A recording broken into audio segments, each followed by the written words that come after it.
What's up, everybody? Patrick here. Thanks so much for taking the time to watch this video. This is our very first video, so I'm pretty excited about it. Welcome to the channel. I hope you get some value out of this. Let's get right into it. What I want to give you today is a tool called SIPOC. And so SIPOC is an acronym, which we'll get into here in a second, but SIPOC is a tool. You can use it one or two ways.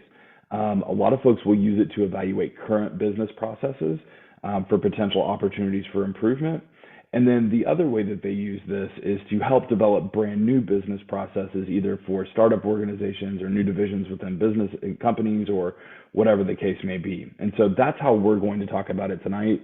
And I'm going to talk about things at a very high level here. We discuss them in much more detail and even facilitate this process in our private group. But I want to get this to you because this is, not only a great tool, but it really helps to begin to shift the mindset into a strategic thinker and a proactive thinker. So let's get into this. For the purposes of what we're going to discuss in starting a new process, creating a new process, we actually work backwards, okay? We work backwards through these columns here. So we actually start, and some people call it COPUS.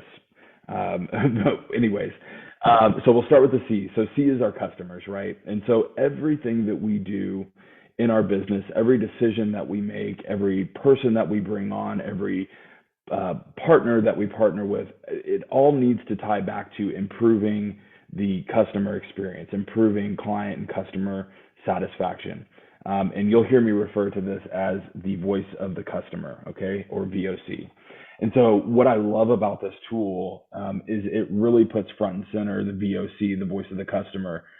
It brings that out first, it kicks things off with that and keeps it front and center throughout the process, which basically allows you to reverse engineer everything else you're doing in your business to deliver to that one thing. So it's a great tool. So the customers are the people. These can be internal or external of your organization. We're going to talk about our external customer here, and our external customer is our client. So, who is that client? What do they look like? What size is their business? What industries are they in? Are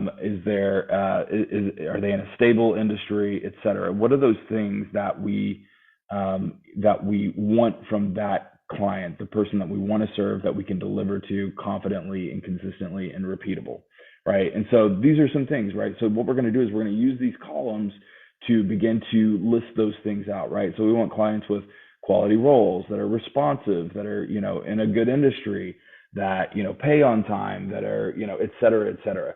You want to list those out. You want to clearly define those and think through them. Think through what those things are that you're seeking from your potential clients. From there, you need to understand, once you know who you're looking for, right? So this is a who. Who is it? Who are we selling to? Once we identify who that is, we need to then come to this, right? What they want, the output of our work, right? What is it that they want to buy from us? What does that look like? What does it feel like? What does it deliver? How much does it cost, et cetera?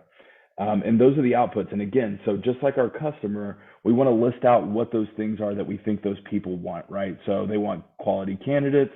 They want candidates quickly. They want them to be within their budget. They want those people to be able to join their organizations day one and hit the ground running and all of that, right? And so those are the outputs. So you can go obviously super deep into that, but these are the things that we want to ultimately deliver to our client because that's what they want, right? It's all about this right here, our VOC.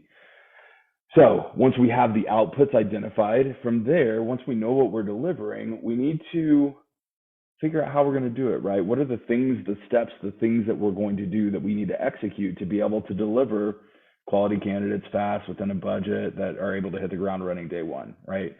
And so you can map out that project here in this column. That's what this is for, your process. So, you need to source, you need to screen, you need to present. Obviously, those are high level, but you want to take it even more granular than that, right? So knowing these things here about our outputs that are desired and driven by the voice of the customer, we know that the way that we source needs to be a specific way, right? We know that the way that we screen candidates needs to be a specific way.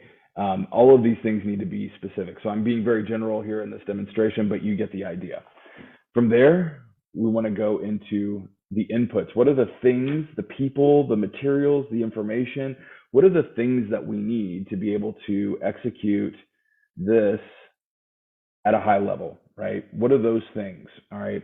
So for us, that could be, clean and legit data. That we would need recruiters. We need a VoIP system. We would need automated outreach, et cetera. So we make a list again of what are those things that we need. And then the final thing, suppliers here, that's pretty straightforward as well. Who do we get our inputs from, right? That's who these people are. So data, it could be SalesQL, it could be LinkedIn, could be RingCentral, could be whatever, who are those people, who are those suppliers? And so once you have all of this listed out, and this is a process, right? I'm glazing over it here for the sake of time and just delivering a message, but this is a very deep process that you really want to take some time and put some meaningful thought and information down as you build this out.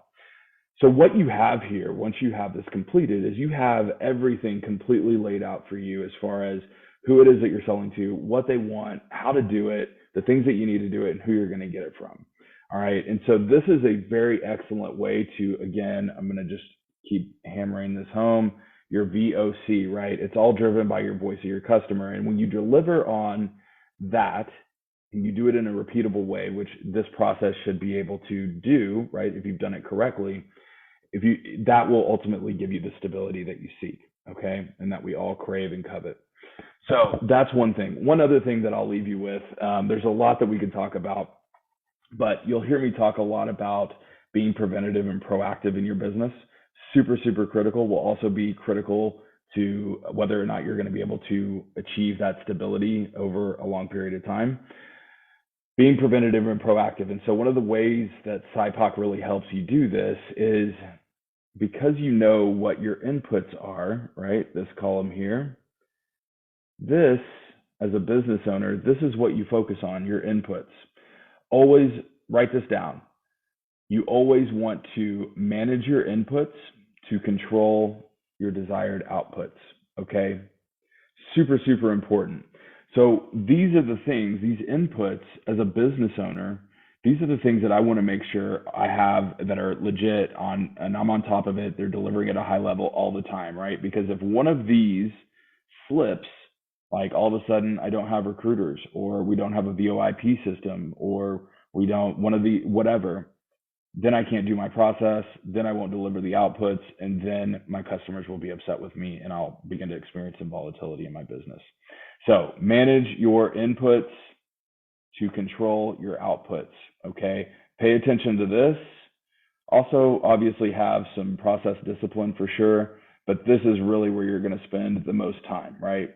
Suppliers, who your suppliers are, you wanna build relationships with those people, and you know exactly who to go to.